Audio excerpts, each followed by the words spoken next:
Zdar, vítám vás u dnešního videa. V dnešním videu se budeme bavit o téhle přímočarce Festool. Jedná se teda o tuto přímočarku, je to Carvex a vlastně vyrábí se dva druhy. Buď je tahle, takzvaně hříbek, držení na hříbek, nebo se dělá na žehličku.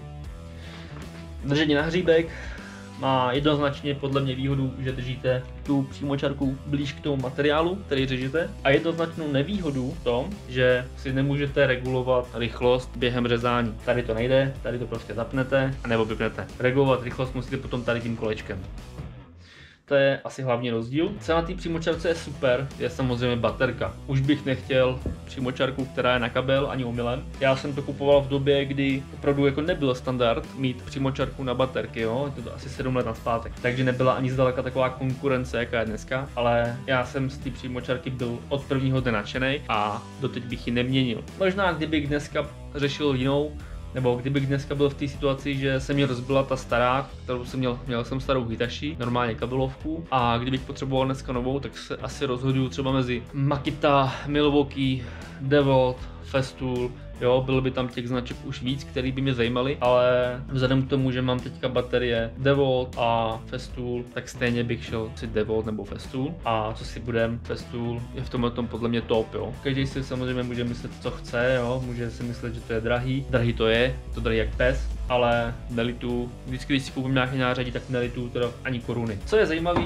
co se mi hrozně líbilo, bylo styl oddělávání toho stolku a rychlo usazování toho pilového plátku, jo? Protože u předchozí se musel vždycky povolit nějakým způsobem, dát tam ten plátek, dotáhnout, no a vždycky to nějaký čas zabilo a vždycky podřezávala, snad i když jsem řezal 2 cm lamino, tak mě ta minulá přímočarka podřezávala třeba o milimetr. Když jsem chtěl uříznout něco, co mělo třeba 10 cm nějaký drámek, tak to byl holej nesmysl. Tady s tou přímočarkou jsem řezal všechno přeplátování na tom dětském hřišti, tady vám dám odkaz nahoře někde, a všechno jsem řezal s touto přímočarkou a na čisto prakticky, jo. Vyříznul jsem to a šlo to do sebe. Jsou to 10 cm KVHčka a fakt to nepodřezávalo. Jestli to na těch 10 cm podřezalo milimetr, tak to je prostě pecka. Zapříčinuje to jejich perfektní vedení. Tady, že si můžete nastavit tloušťku toho plátu, jako super. Další super věc je nasazování tohoto stolečku. Je to prostě rychlý,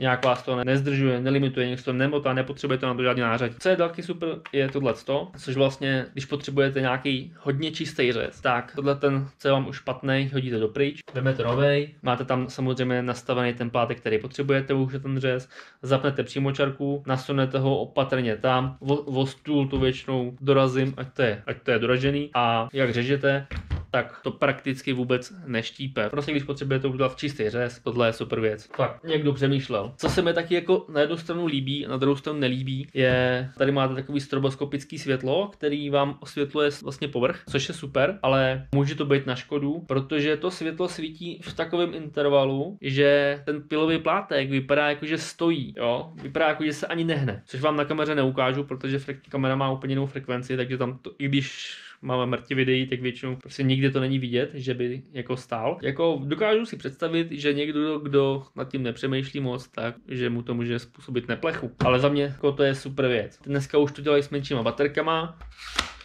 Co bych vám ještě řekl?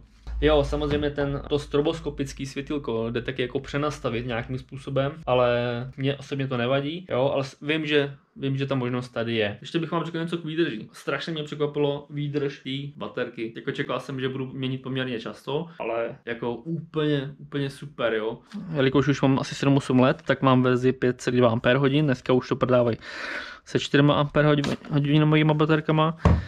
A takhle jednoduše můžete třeba oddělat stoleček, takhle jednoduše můžete vyndat pilový list a máte ji nachystanou. Když potřebujete dát pilový list nazpátek, zasunete, otočíte a ono to je zaadaptovaný. Jo? Co je důležitý, tak pokud když máte jinak tlustý ten pilový plátek, tak abyste měli co nejpřesnější ten řez, tak tady mají geniální tu věc, která je super v tom, že vždycky máte ten řez úplně perfektně rovnej, fakt jako nepodřezává, ale vždycky, když použijete jinak tlustý pilový plátek, je potřeba si to tadyhle takhle doštolovat na tloušťku toho pilového plátku. Nevím, jestli to vidíte, ale Tady ty čelisti jdou buď od sebe nebo k sobě a ono to pak prostě krásně sedí. Jo, nasazení stolečku jednoduchý. Tam nacvaknete, zaaretujete a drží.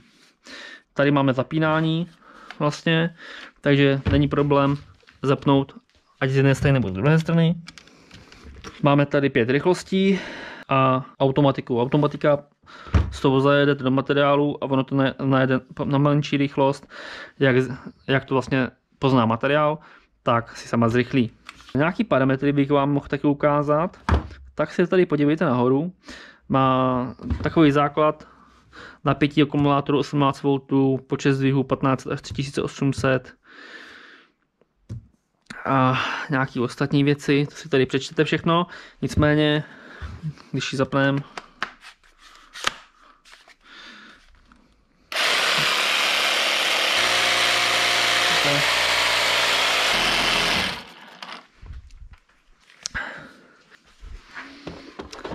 tak, jo, co bych vám chtěl říct určitě, co je velkou nevýhodou téhle přímočarky, že k ní nedodávají tenhle ten úhlový stolek. Úplně na rovinu, já ho nemám, občas by se hodil, ale dát jenom za úhlový stoleček přes 4000, to už mě přišlo jako fakt trošku moc. Mám jednu baterku, druhou baterku, nabíječku, pak samozřejmě navocávání. To dáváte takhle, to jsem jako použil snad jednou, když jsem to chtěl vyzkoušet, nepoužívám to, ale někoho by to mohlo zajímat. Děkuji za shlédnutí, pokud jste dokoukali až sem, tak nezapomeňte dát odběr, koukněte na moje předchozí videa nebo další videa a vidíme se příště. Čau.